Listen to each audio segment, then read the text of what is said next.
এক নম্বর ফরজ নামাজের সময় হয়ে গেলে দেরি না করা, তাড়াতাড়ি নামাজ পড়া। 2 নম্বর ফরজ গোসল, যদি গোসল ফরজ হয়ে থাকে দেরি না করা, ফরজ গোসলগুলো তাড়াতাড়ি করা। 3 নম্বর যদি আপনি রেডি হয়ে থাকেন আপনার দিনগুলো তাড়াতাড়ি পরিশোধ করা। 4 নম্বর যদি আপনার গুনাহ হয়ে থাকে তাহলে আপনি দেরি না করে তাড়াতাড়ি আল্লাহ তাআলার কাছে তওবা করা, ইস্তেগফার করা।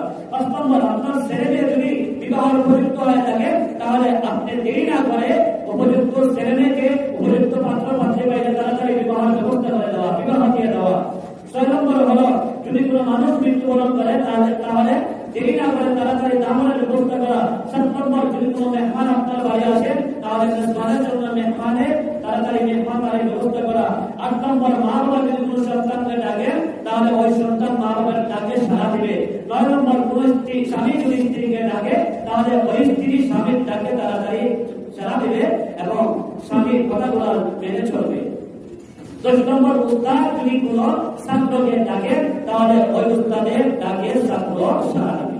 আল্লাহ তাআলা আমাদের সবাইকে সঠিক বোঝার এবং সঠিকভাবে আমল করার তৌফিক দান করুন। আল্লাহুম্মা আমিন।